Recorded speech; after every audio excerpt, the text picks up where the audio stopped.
Hello and welcome to Newswire. I'm Ayza Omar. While military tensions between Pakistan and India have somewhat eased off, the same cannot be said of the diplomatic front. Pakistan's Finance Minister Ayza Omar has written to the Financial Action Task Force requesting the removal of India as the co-chair of the Asia-Pacific's Joint Group, as he believes India's submission of dossiers against Pakistan undermines the neutrality of the co-chair position. Meanwhile, gestures from Indian Prime Minister Modi continue to speak of anti-Pakistan rhetoric weeks before the world's biggest election takes place. What we will also be examining today is how long will India take to recognize Indian-occupied Kashmir's indigenous movement, and whether blaming Pakistan for indigenous uprisings there will blind the Indian masses and galvanize votes for a battered BJP.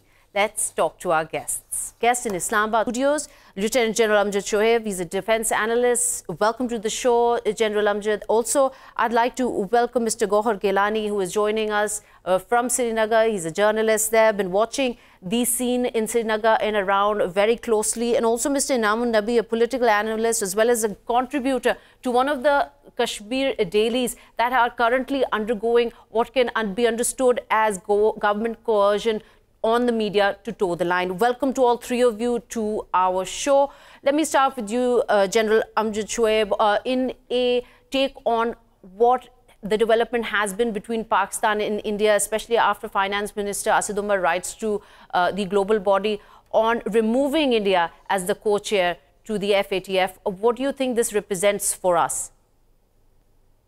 I think Pakistan was fully justified in writing to FATF management or the administration to remove India, because India has a declared objective. This is part of their foreign policy, and they have never been mincing words.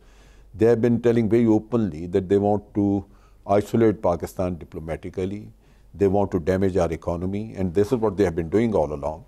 So under such circumstances where a country has a declared aim, their declared objective to damage somebody's economy, and we see that that country is adopting all sorts of means available to them, including the diplomatic efforts that they are launching against Pakistan.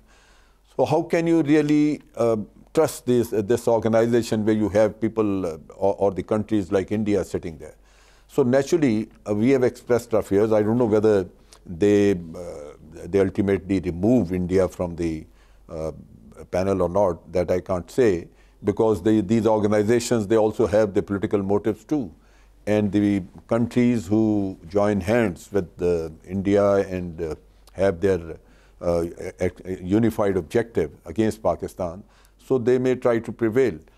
But the fact is that that Pakistan has brought this thing in the notice of the international community, that we will not trust a judgment by FATF if India is also included in the panel. Unless you remove them, we will keep on expressing our doubts. So I think that way Pakistan is fully justified. As you have been seeing in the courts too, when a person in a trial, he expresses his dissatisfaction or mistrust in a particular judge, the judge automatically recuses himself and he goes out. So here perhaps morality should demand India themselves to recuse themselves. They should come out of it. But as far as India is concerned, and I personally, the experience I have, morality won't work there, and perhaps the international community will have to react. And if they don't, Pakistan should keep telling that we do not have trust in any judgment that is made by this panel, where India is also included. There's also been a constant stance from Pakistan's senior politicians as well as military representatives who have spoken about wanting peace with India. We've heard the Foreign Minister Shah Mahmood Qureshi just yesterday in an important rally in Multan again say that without any kind of evidence, allegations are being made on Pakistan. Is Pakistan feeling the isolation internationally as a result of what India has been throwing at us?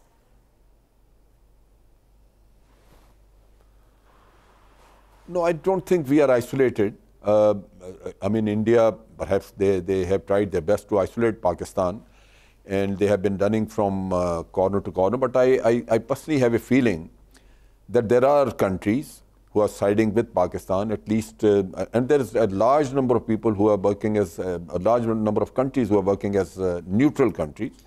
And I personally feel that there's no isolation as far as we are concerned. At the same time, we must keep in mind the Indian objectives and the strategy. They have a particular objective of their foreign policy in which they want to get Pakistan declared a state sponsoring terrorism. They also want Pakistan to be diplomatically isolated so that nobody listens to Pakistan. They also want the Kashmir struggle to be termed and declared as Pakistan-sponsored terrorism, so that the Kashmir struggle thereafter, once it is considered a terrorism or Pakistan-sponsored terrorism, then India will be free to use any kind of weapon. Today they are facing a very difficult situation where international community and also the international human rights organizations. And just on that note, while talking about Kashmir, let me bring you in, Mr. Gowhar Geelani, talking about the situation in Srinagar also, and of course in light of the clashes taking place right now today. What do you tell us about the indigenous movement in Kashmir and these constant search and cordon operations? Cordon and search operations are concerned, this is not something which has happened now. I think this is the Kashmir story since 1989.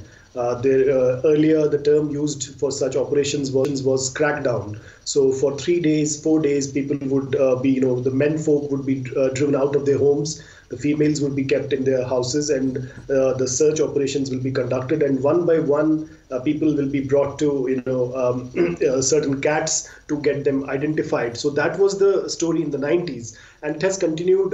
Right now, it's more so in South Kashmir's 4 districts.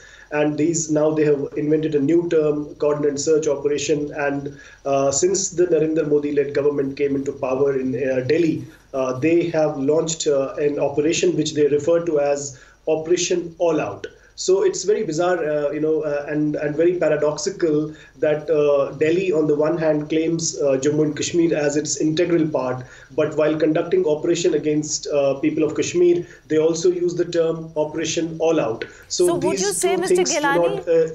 Geelani, would you say that since Modi is coming into power, since 2014, has there been a significant rise in whether it's called Operation All Out or whether it's a search and cordon operation in terms of the crackdown that is taking place on the locals there?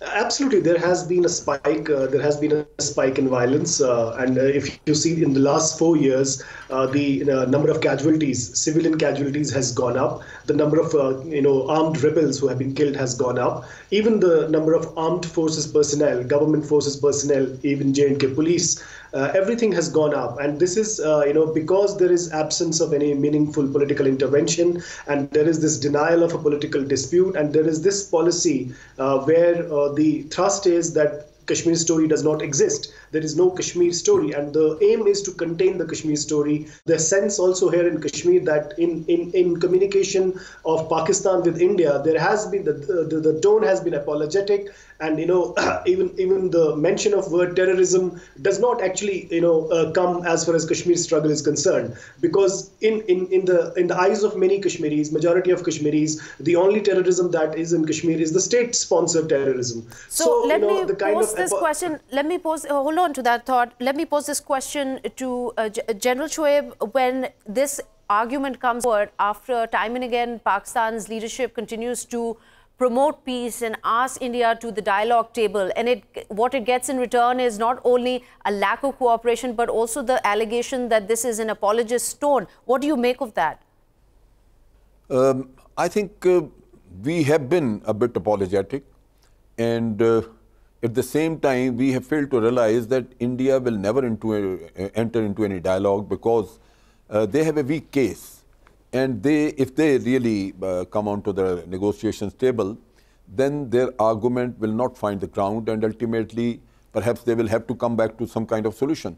So they will keep on avoiding this. I think this has been their strategy for quite some time now. They want to buy time, right. And during this process, when they are buying time, they will try to change the the population percentage of Muslim and the Hindus there, and this perhaps this is the design that they are trying to implement. No, but General and Shoaib, this is why they are trying to buy the time also. If this is an apologist, if asking for, if promoting peace and trying to avoid a nuclear war in the region affecting not just each other but all the countries in the region, then what should have been Pakistan's stance in such a situation? See, the point is, India has an excuse that terrorism and dialogue cannot simultaneously go on. And for quite some time, I think for the last about 10 years now, they have been blaming Pakistan for terrorism in India. Now, this is where we have been, I think we have failed in a big way. You see, they have been blaming some, let's say, non-state actors, which we say that we do not control, and perhaps we also say that there is no evidence which should prove that why someone from Pakistan has really participated in that act of terror. But on the other hand, we have a proof of a state actor where state-sponsored terrorism was conducted in Pakistan in a big way in our province of Balochistan and also in Karachi. We have never talked about that. We have not really launched a counter-offensive on the Indians where we could have brought out the linkage of Indian intelligence agency and the NDS in Afghanistan, and with some of those horrific incidents of terrorism which have taken place in Pakistan. See, we have not really tried to bring out the truth perpetrating that terrorism in India. Then 75,000 people who have died here should have died in India. But no one from Pakistan has ever launched a counter-offensive to belie the Indian claims and also to tell the truth to the rest of the world. Unfortunately, there is a narrative which India has been promoting unilaterally and without our really any counter narrative. This has been accepted by the international community. You may kill everybody in Lashkar-e-Taiba, you may kill everybody from Jamaat-ud-Dawa, but any incident occurring thereafter in India once again will blame you, because we are apologetic. We are not really showing their face to the international community. That is where I think we are failing. But General Shoaib, when Shah Mahmood Qureshi writes to the UN highlighting on the Indian atrocity, the allegation and the violation of the line of control, when highlights that especially after the Pulwama attack, when India pointed the blame on Pakistan, and not provided any evidence, when we are communicating with the international forum continuously and making clear, even going to the ICJ, agreeing to go to the ICJ when Pakistan's military courts had sentenced Jadhav to sentenced him, isn't that doing our fair share of highlighting the issues, or is it still being apologetic? I mean, I'm failing to understand what more could Pakistan have done aggressively without avoiding a full-on conflict? No. It was India who has dragged us into the ICJ, and we are on the defensive now because we are trying to defend our case. But we have never tried to tell to the world that it is India which is sponsoring terrorism in Pakistan. There are a number of incidents, and Pakistan is not doing. See, we are facing a problem of credibility, where you are saying something, but the international community is not accepting your word. The problem is that the moment India says that there is an incident, Pulwama, it occurred, and about an hour later, India said that Pakistan had sponsored this thing, or somebody from Pakistan, and within another hour, the international community accepts that. And you can see various tweets from United States, from France, from Germany, elsewhere, telling Pakistan to stop this terrorism. Why? So, Mr. Gowhar Geelani, let me bring you into the foray here. Let me bring you into this conversation here when right. So when General Amjad Shoaib, it's a problem of credibility. It's a problem of being perceived as an apologist to the international forum. But if that was the case, Mr. Gowhar, this question is to you. Then why does the international community, whether it is Pompeo or whether it is the UN General Secretary, why is it that there has been constant appreciation on Pakistan's stance here? Ayza, see, these are two different things. One, when it was about de-escalation, when it was about calling for peace and friendship and resolving disputes, so everybody appreciated Pakistan's role, the way Mr. Imran handled the situation. So he, there was international praise for his gestures. Even the Christian Science Monitor, listed him for Nobel Peace Prize. So that's a separate thing. I was specifically talking about what is happening in Kashmir and using the language, vis-a-vis Kashmir, not what is happening between India and Pakistan on the line of control, or how the tensions got bigger and bigger. But coming specifically to your question, there is this feeling in the international community, primarily because India is a big market and the US sees India as a deterrent to China, or something, an impediment to China's rise. So obviously that doesn't answer my question. No, that doesn't answer my question. Well, let me welcome Mr. Inam Nabi to this conversation. And you're a contributor to the dailies in Kashmir, specifically Greater Kashmir, or political analyst. You're right now in Pulwama district, where most of the violence is taking place in Indian-occupied Kashmir. Just today, we've seen 3 people who have died. Now, let me talk to you about this. When it comes to what the international community hears, where is the conversation about the pellet guns? Where is the conversation about the enforced disappearances, about the endless rape that is taking place there, the repealing of 35A, which essentially threatens the very demographic of Kashmir? See, ma'am, New Delhi has been always trying to crush Kashmiris through different tactics. They started this from 1987, which is unabated. They have been using sometimes the name of coordinated search operation, sometimes the crackdown. And now from last few years, they have started using of pellets. They have blinded almost 1,000 people completely, and 12,000 people, more than 12,000 people are injured. These are documented, verified facts that have also been issued by a UN-stated body in 2018 that essentially highlights the humanitarian crisis there. But let me ask you about something more specific to your line of work. When the government bans ads to newspapers such as Greater Kashmir and the Kashmir Reader, 2 of the popular dailies there, how does it affect the media? What is the government trying to convey? This is not first time that government has been trying to crush the media houses.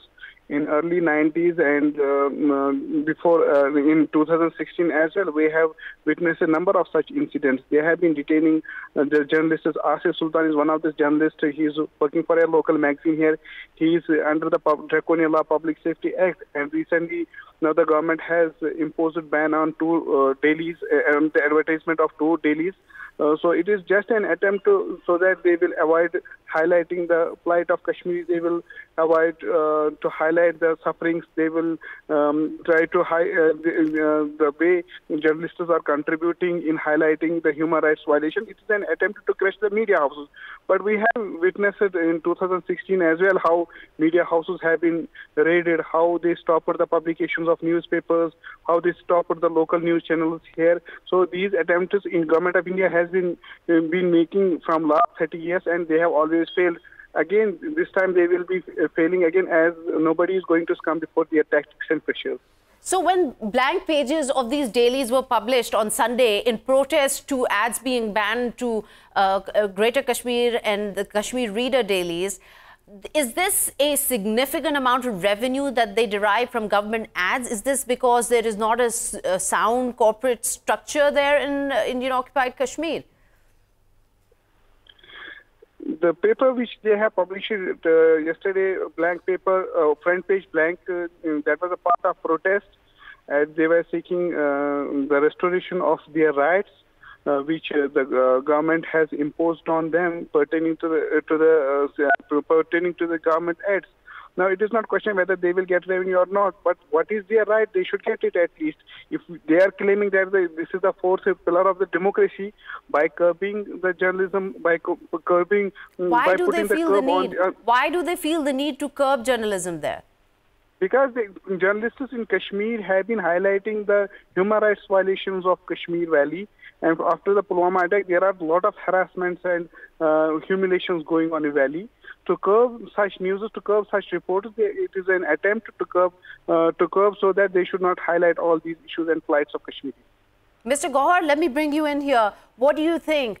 What message does this convey to the world when the government of India bans or sort of stops revenue or stops giving ads to newspapers who are reporting on the ground realities in Kashmir?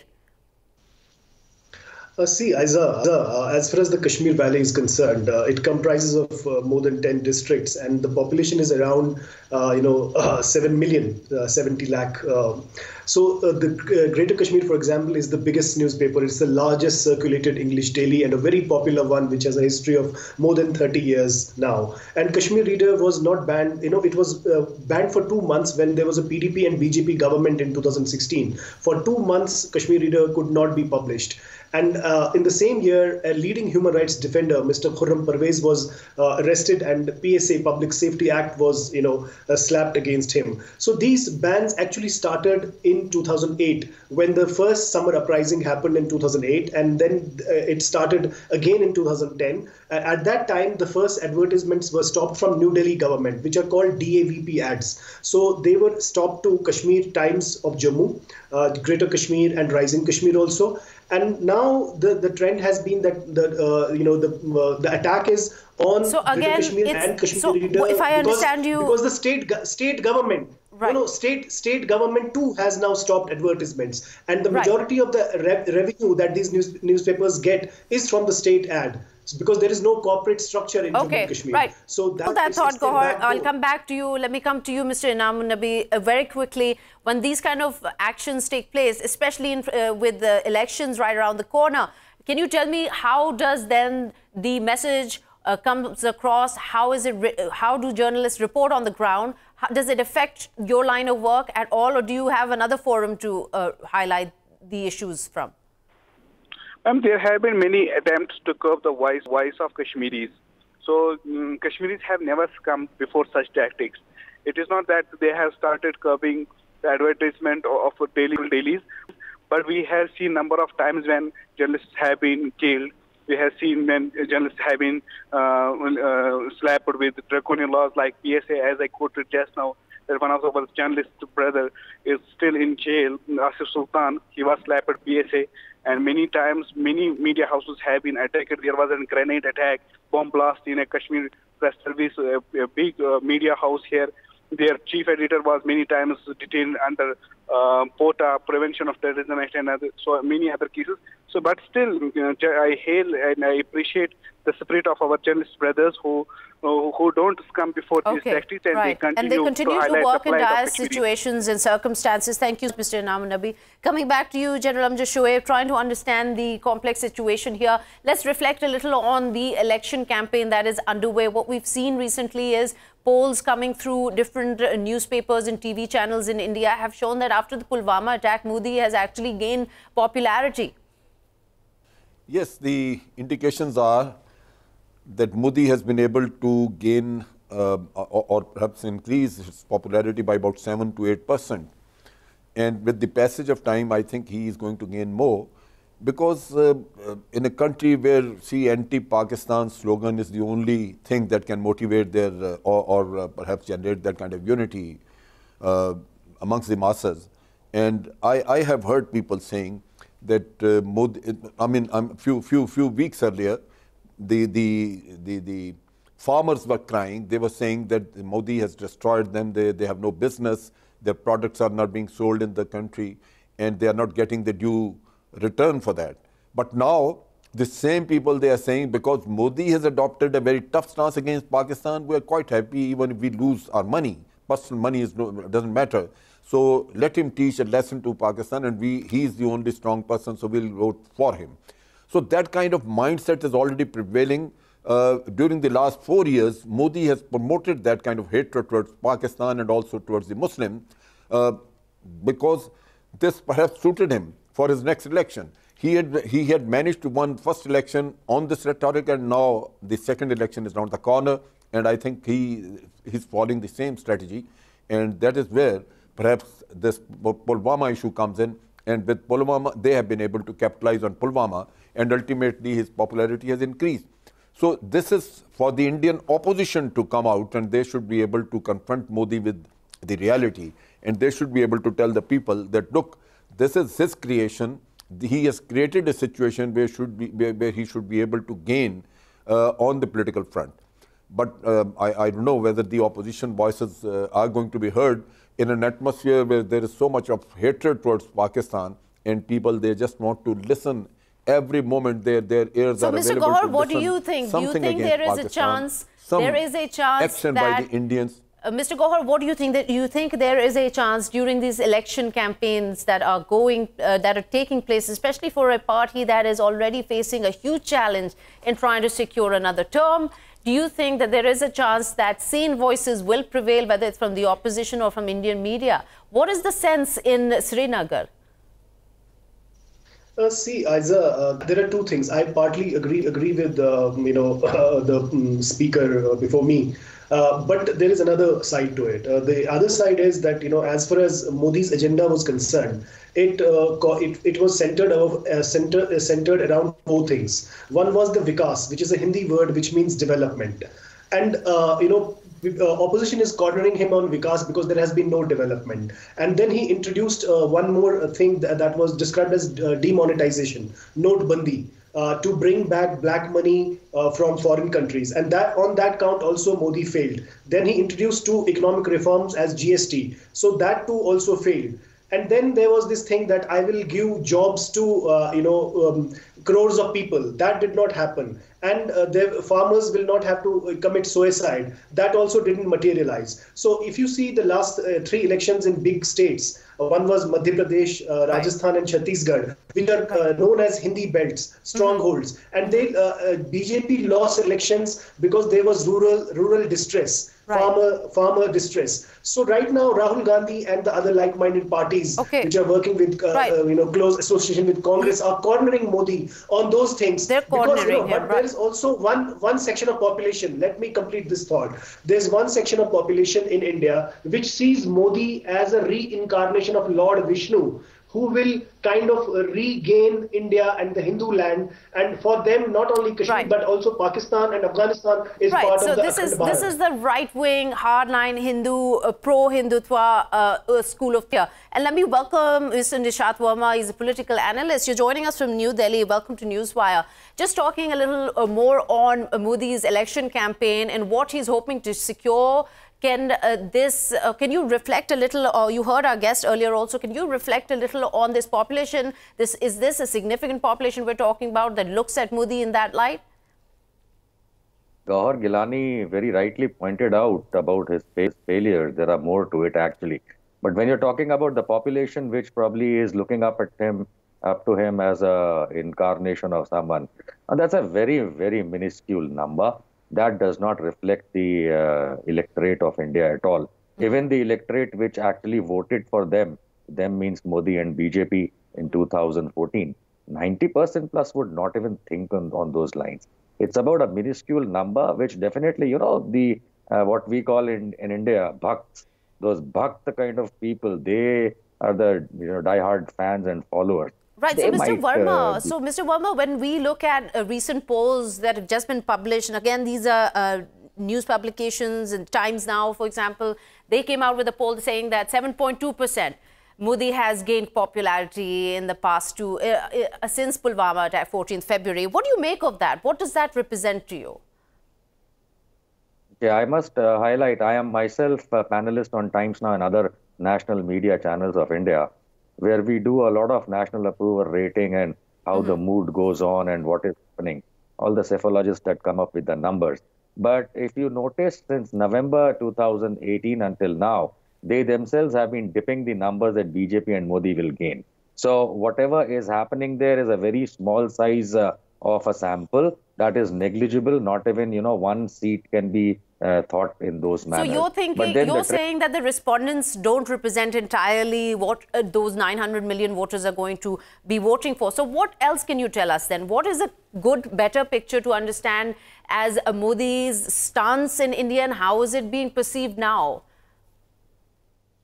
Okay, it is into two different portions. Part A, the Bharatiya Janata Party and Modi followers still feel. When I say followers, these are the die-hard fans of Mr. Modi. If they feel, and they have a right to feel, that Modi will come back. But then on the larger scale, we must understand that there is an anti-incumbency factor for Mr. Modi and BJP, which is being capitalized by two different kind of political parties here. One are the regionals like Mamata Banerjee in West Bengal, DMK in Tamil Nadu, and so on. They are big-time political parties in the state who can actually sweep all the Lok Sabha seats in their state, and that is big chunk. On the other hand is Congress and the UPA, as we call, and they also are gaining big numbers as compared to what they scored in 2014. So when you bring these two factors, which is a third front, which means the regional parties as well as Congress and allies, when they come into the flow, BJP and Mr. Modi are going down the lane big time. Has that anything to do with his hardline right-wing pro-Hindutva stance that's alienating not just 172 million, which makes it the third largest population of Muslims in the world in a country, but also other minorities? Internationally, we must know this, that India never votes in terms of any hardline behavior, could it be right-wing or anything. Unfortunately, in 2014, the 10-year incumbency of Congress and allies played way and gave BJP its chance to come into power. But then remembering Mr. Atal Bihari Vajpayee and Mr. Modi, the current PM, we have seen in India that these are short shelf life politicians. They come in for 4 or 5 years and go. They only harp on the anti-incumbency of the current government, and these people are going out for sure. All right. Thank you so much, Nishant Varma, on giving your insight to Prime Minister Modi's election campaign and his right-wing leaning. Coming back to you, Mr. Gowhar, what is the feeling, what is the sense of if there would be, God forbid, another indigenous terror attack in Kashmir, in Jammu and Kashmir? Is there a chance that you think that Modi would launch once again a military maneuver, misadventure towards Pakistan? I think first of all, I should, as far as what is happening in Kashmir, from the perspective of Kashmiris, there are no terror attacks happening from Kashmiris, whether indigenous, whatever movement you call it indigenous movement or Pakistan sponsored, be that as it may, people do not see it as terrorism, because for them, the presence of 700,000 Indian troops is a problem in Kashmir. And whatever is happening is being described as resistance. So even in the case where Pulwama happened, this was a local boy, 19-year-old boy, who, if you read I'm not justifying the attack, but I'm only, analyzing it. He had his history that he was tortured, he was arrested many a time, and that is the story of almost every second boy in South Kashmir or North Kashmir. So and now in the recent encounter in Tral in South Kashmir, the other person who has been declared killed is also someone who had provided the vehicle. The vehicle is also from the Kashmir. The owner is also from Kashmir. So all links are related to Kashmir. So I think the larger question is what made a Kashmiri body, which was very, very peaceful, to become a human bomb? So that is the larger question, because all other avenues, all spaces for dissent have been choked. I will give you one example. Internet is shut down more often in Kashmir. There are internet shutdowns regularly. There is a ban on advertisements on newspapers. There is gag on media. There is no politics being discussed in the Kashmir University, Central University, Islamic University, all the universities which exist in Jammu and Kashmir. No, you cannot discuss the Kashmir dispute. So when and you ban an organization which is a socio-religious political party, you ban and arrest 400 members, you slap PSA against all who have an opinion. So then there is a problem, because then you actually contribute to these societal things. Right, and it really speaks highly of the contradiction of what India tries to portray itself as a secular democratic society. And here, let me bring in General Amjad Shoaib very quickly. Running out of time, I want to talk a little about the Financial Action Task Force that now Pakistan is, as Ayza Omar, the finance minister, said, successfully defended its case that India not be a co-chair. What do you see this as reflecting in terms of Pakistan and India's de-escalation? See, the point is the Pakistan government is they're quite confident that whatever actions were expected out of them, they have already taken action, and now they are fully prepared to face FATF. Now, the situation is that although there's a de-escalation, But this seems to be a temporary phase, and I think Modi perhaps will be thinking of doing something, some mischief somewhere, and that can again bring us back to square one, because this is their declared policy that they want to keep Pakistan in the dock. At the same time, if you recall, they have never tried to hide their intentions. Now, if there is any other incident which they say terrorism, I won't call it terrorism. The Kashmiris have a right to fight back, and they will keep on fighting back as long as they are facing the Indian atrocities, such massive atrocities, and then naturally they have a right to fight back.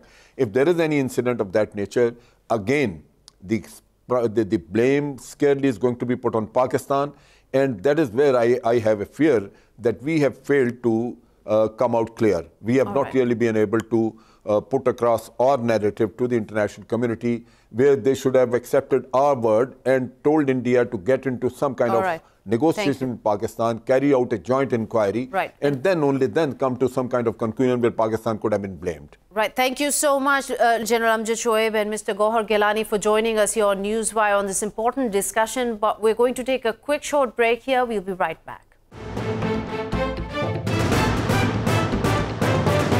Welcome back. You're watching Newswire.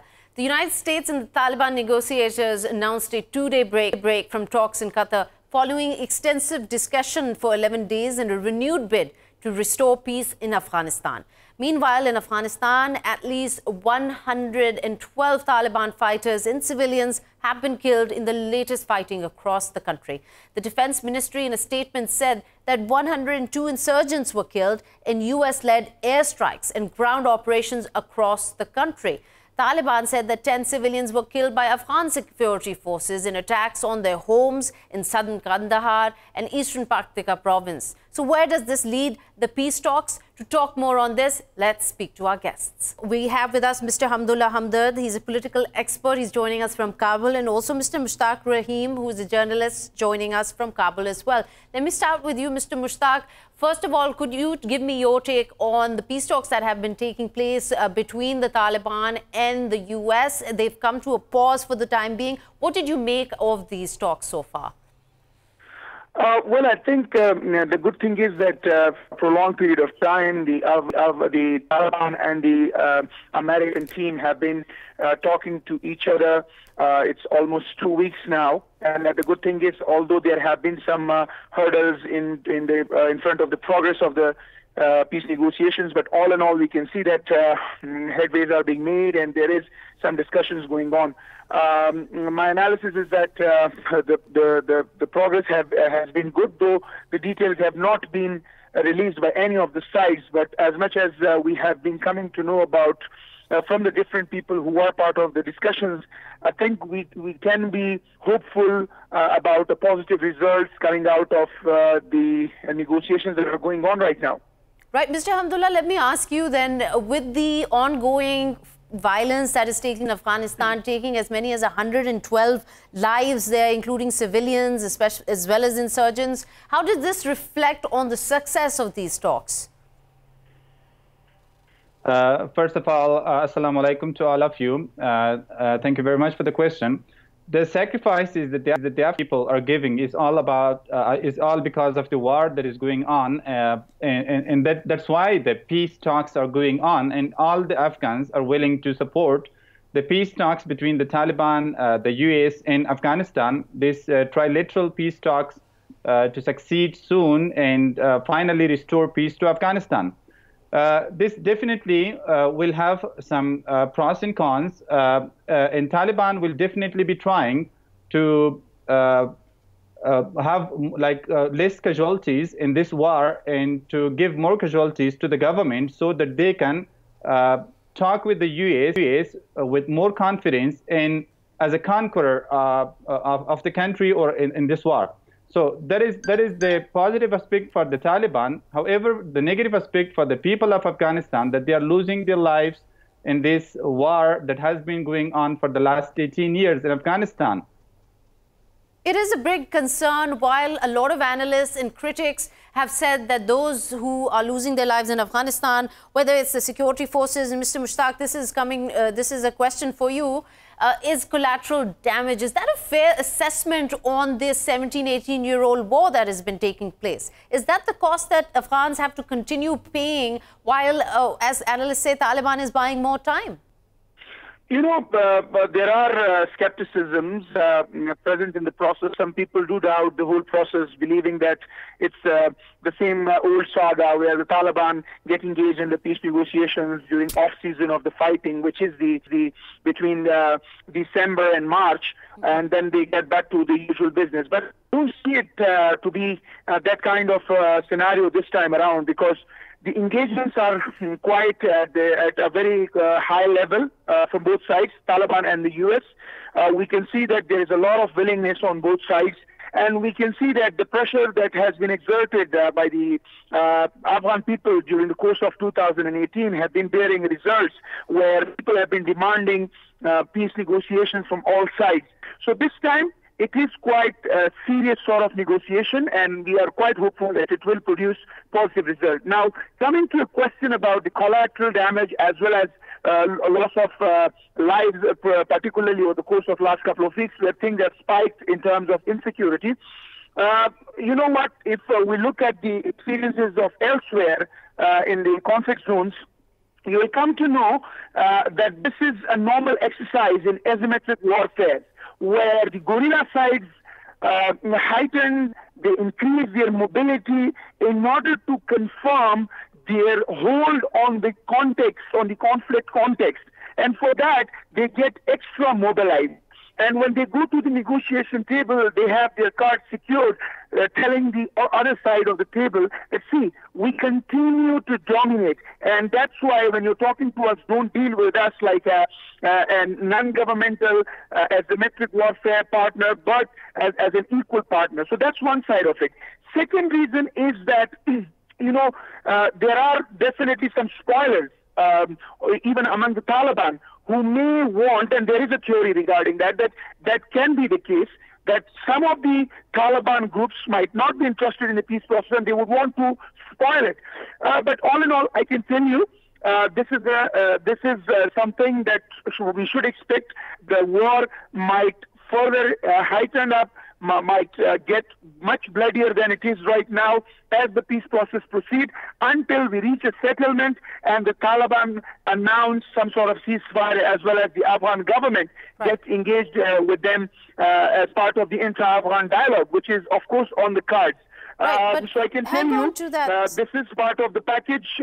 This is part of the package to expect more violence, as I understand you're saying. But Mr. Hamdullah, on that note, let me ask this then, that one of the concerns is that while there is a sort of they're on loggerheads, the US and the Taliban, over the definition of terrorism, because two of the principal framework that was being decided with the withdrawal of troop timeline, and also that Afghanistan not be used as a place for planning terror attacks on foreign countries. So is this a correct understanding that the Taliban right now are on loggerheads about the very definition of what a terrorist is? Well, this was the top question that was discussed during the deliberation between the Taliban delegation and U.S. Special Representative for Afghanistan Reconciliation, Dr. Zalmay Khalilzad. Taliban said that there is no universal definition for the terrorism. However, Pompeo, the Secretary of the United States, said that Taliban are terrorists in Afghanistan. So he has clearly called Taliban as terrorists. However, Taliban are insisting on the denial that there is no specific or unified definition for terrorism in the world. So this was one of the topics. And the second thing that you also pointed out, there was that both sides, the U.S. Special Representative and his team and the Taliban delegation, have agreed in principle on a framework in which two crucial issues were discussed and agreed upon. However, the detail will be worked out on later. But one was the withdrawal of the American and international troops. Let me stick to the one point, Mr. Hamdullah, that you also highlighted here. When it comes to the very definition of terrorist, it puts into question the very essence of these peace talks. Because let's be very clear here, the Taliban have never called the Al-Qaeda a terrorist organization, even though it might have condemned its attacks, right? Taliban were with Al-Qaeda at a time, and they had kept Osama bin Laden in Afghanistan. That's for sure, and there is no doubt about that. And then Osama bin Laden was in Pakistan, and he was killed in Pakistan by the U.S. Special Operation Forces. This is one side of the fact that we have with us. And the second thing, the Taliban do not call themselves as terrorists because they were governing Afghanistan one day, and the U.S. invaded Afghanistan because of the September 11, 2001 attack on the World Trade Towers, and Osama bin Laden was blamed for that. However, he has never said, I mean, there is no proof for that. To prove that Osama bin Laden has planned that attack from Afghanistan, there is no proof on that. And some Russian investigators also claimed that that was part of the inside tension strategy, and the U.S. wanted to make or to have a pretext to invade Afghanistan and to come to have their presence in Afghanistan. So that was one of the reasons why they came here. But there is still no proof that that attack was planned in Afghanistan, and Osama bin Laden has planned it in Afghanistan, or it was directed from Afghanistan. No proof with that, and we still cannot accept as Afghans that it was planned from Afghanistan and the U.S. was attacked. Right. Okay, well, let me come to you, Mr. Mushtaq. Now, one of the leaked drafts of this document, of these principal framework that was agreed upon between the U.S.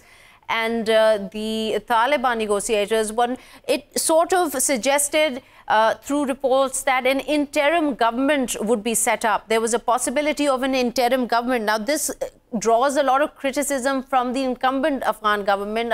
President Ghani has no confidence in this. In fact, he says it's not a possibility. Yes, this leakage happened when Taliban and the Americans, particularly,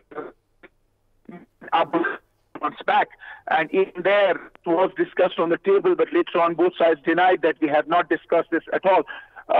So this has been something on the table, and this has been under discussion. The Afghan people in general, they are supporting the peace process, but of course the details have to be discussed. And one of the issues that lie in details is how will be the makeup of the Afghan government in the wake of the peace agreement that might get signed between among the sides, actually. So the interim government, the Afghan government has been adamant that the current sitting government is an elected government, and the Taliban can join the national political mainstream and come through and take the government through democratic process by participating in elections. However, we all know that any peace agreement will require flexibility from all sides, and that's what will be contemplated by the Afghan people. And it's not only the Afghan government, but the Afghan as a nation will also be engaging into that, maybe through the politicians and some other channels. So that can be a discussion point. There are some discussions happening here. Initially, most of the analysts who are sitting in Kabul did oppose such sort of setting, but then the logic is that you have to give some sort of leverage to the Taliban through power sharing, no matter to which way, maybe to interim government or getting them mainstream into the current Afghan government setup. But something has to be discussed. Right. If we are talking about, Mr. Mushtaq, if we are talking about the possibility of power sharing, giving some leverage to the Taliban, there's also a real concern that if Taliban were to be part of this interim setup, they would actually have access to changing the constitution, which a lot of the public is very concerned about, of losing all the progress they've made in the past years since they lost the government. I don't think so. I don't think so. People are concerned about the constitutional changes because there is a very rigorous and meticulous process attached to the revision or amendments to the constitution, and that has to be done through grand jirga, which is called in Afghanistan, for amendments of such kind of amendments. And in that case, I don't think one single party or one single group will be able to dominate the whole thing.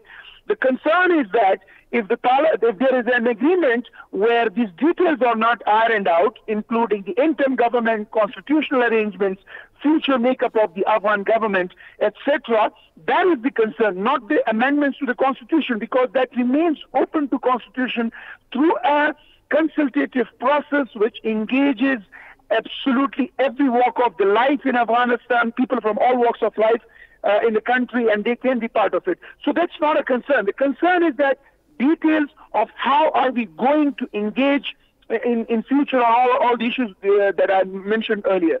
Right, and basically the shape of the government that would take place outside of the elections. Now, Mr. Hamdullah, there's also this concern that there would be a lot of violence or a backlash of sort if this peace process were to conclude and a power sharing agreement were to be reached before the elections this year. I hope the violence will not increase, and I hope one of the agreements that would be during the negotiations between Zalmay Khalilzad and the Taliban delegation would be to agree on the ceasefire before the presidential elections.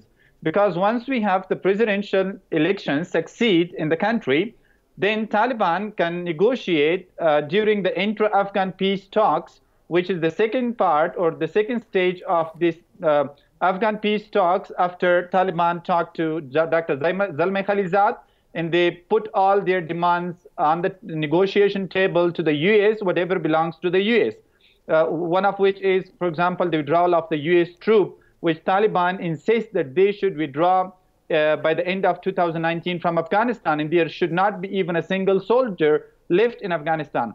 The second issue, once this is agreed upon, then I believe that if they agree on the ceasefire during the presidential elections so that we have a stronger government which can properly represent the nation of Afghanistan and talk to Taliban with all the authority representing the people of Afghanistan, whether they talk on the interim government, whether they talk on a government in which the Taliban will share the power with the next president of Afghanistan, or whether there is any other thing that they suggest, if it is even modifying the current constitution of Afghanistan. Right. Of course, the constitution. Let me ask Mushtaq Raheem one last question. So we're running out of time. I have to get a question in. Mr. Mushtaq, there is a real concern that Mullah Abdul Baradur's involvement as Taliban chief peace process negotiator has been sort of not been to the level that they expected. He's been very ill, as senior officials have confirmed, and not been part of these negotiations. They were hoping that having him as a chief negotiator would help take this peace deal forward faster. Frankly, I see the current role of Mullah Baradur more productive than his engagement in the direct talks. In the tough negotiations such as one going on in Qatar, in Doha, you usually face stalemates, you face hurdles in moving forward. And sometimes the people get on loggerheads with each other on issues, which needs somebody from the group who intervenes from the outside, from the outset, and then contribute to break the deadlocks. And I think he is doing that. There have been news about situations where there have been deadlocks between the two sides, and then Mullah Baradur has been intervening and helping the whole process. Mere presence of Mullah Baradur, which was under the Pakistani custody for the last 8 or 9 years, is a big positive for the whole peace process, and it has contributed big time in terms of adding more trust of people to the whole process. So he's contributed more. Okay, perfect. So thank you so much, Mr. Mushtaq, and thank you, Mr. Hamdullah, for your valuable insight to this conversation on the peace process taking place between US and the Taliban. And with that, we've come to the end of our show. Stay tuned to Indus News for more updates. See you next time. Goodbye.